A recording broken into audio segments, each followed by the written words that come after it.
sensible et vif. Sa vie durant, elle a lutté contre le racisme. On l'appelait la conscience de l'Amérique. C'est Toni Morrison. Pour en savoir plus, restez avec moi.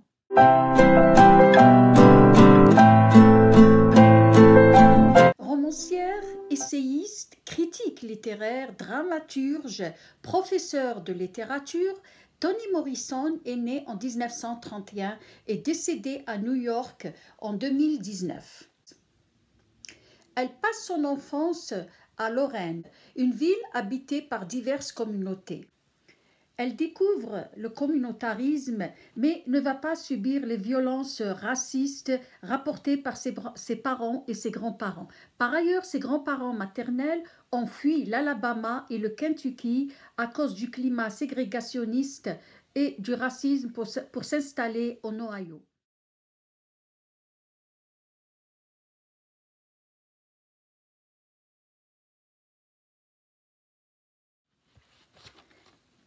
Je n'avais pas vraiment une claire conscience de la ségrégation et du racisme jusqu'à ce que je quitte Lorraine, déclare Toni Morrison dans un entretien. À partir de cette prise de conscience, Toni Morrison va dénoncer le racisme. Le racisme comme une construction sociale pour maintenir les Noirs dans une position inférieure, une position inhumaine où la suprématie blanche et raciale prend le dessus en Amérique et fracture les citoyens américains en deux couches sociales, basées sur la couleur de la peau. Toni Morrison est la première femme afro-américaine à recevoir le prix Nobel de la littérature. Figure incontournable de la littérature contemporaine américaine, elle est aussi celle qui a le plus radicalement interrogé le racisme aux États-Unis, sur lequel les Américains ont construit leur société.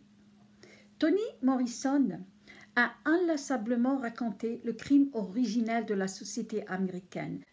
Elle a dénoncé en profondeur la mentalité américaine qui, pour elle, est restée imprégnée jusqu'à dans la perception de son imaginaire.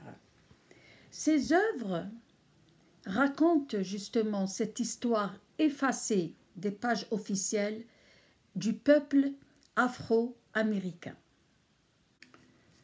Le grand sujet des romans de Toni Morrison, comme nous l'avons compris, tourne autour de la question raciale.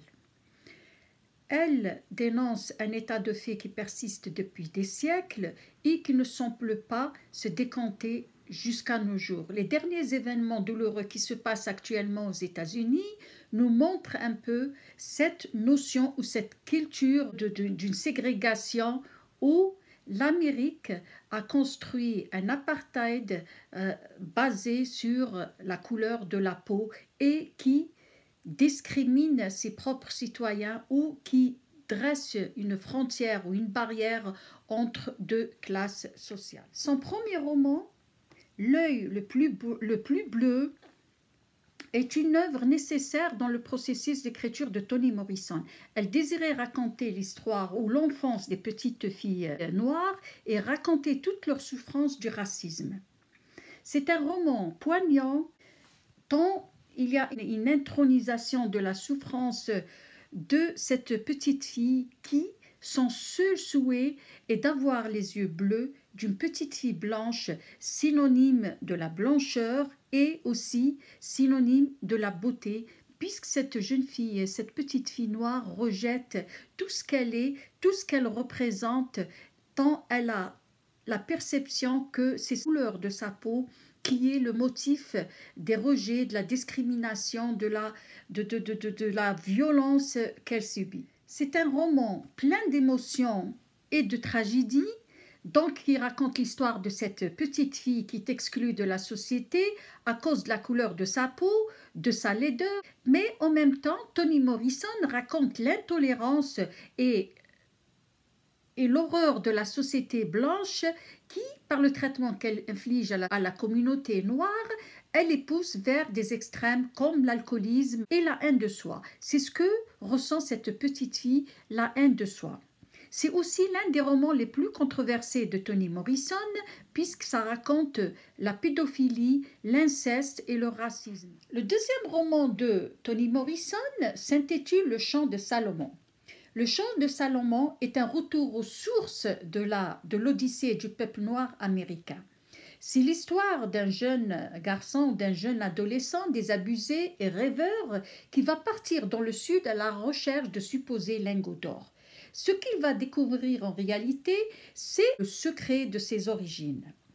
Dans ce roman, Toni Morrison donne une visibilité à des voix d'esclaves et qui compose avec ça un hymne à la mémoire afro-américaine. On arrive à Beloved. Beloved est le roman phare de Toni Morrison. C'est celui-là qui l'a fait connaître. Il est d'une lecture éprouvante et il raconte une histoire vraie. Il raconte l'histoire de Seth et de sa fille Denver qu'ils ont fui l'esclavage et tentent de tourner la page.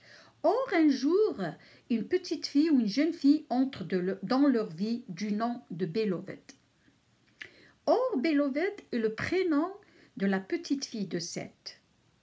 Cette petite fille que Seth a tuée de ses propres mains pour lui épargner l'esclavage.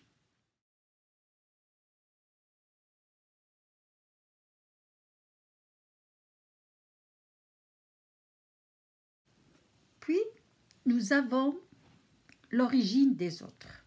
L'origine des autres, c'est une série de conférences que Toni Morrison avait données dans les universités qui sont rassemblées dans ce recueil. Toni Morrison revient sur la notion de l'appartenance, sur tous ces sentiments qui semblent unir et désunir l'être humain. Par ailleurs, elle dit « Quel acharnement ces Blancs ont mis à définir l'esclave comme inhumain, alors que la définition même de l'inhumain décrit très largement celui qui punit à coups de fouet. » Lorsque Donald Trump est élu président en 2016, Toni Morrison ne baisse pas sa plume pour autant. Elle va écrire une chronique intitulée « Le deuil de la blancheur » parue dans le New Yorker, où elle s'en est pris aux électeurs du milliardaire républicain, inquiets selon elle de perdre leur supériorité naturelle. Toni Morrison est une grande écrivaine, une grande romancière qui a laissé derrière elle une œuvre empreinte d'humanisme et de conscience. Elle a exploré si bien cette part obscure de son pays en partant de l'esclavage à toutes ces années de lutte contre le racisme et la ségrégation. Et c'est à juste titre qu'elle est nommée la conscience de son pays, or la conscience de l'Amérique.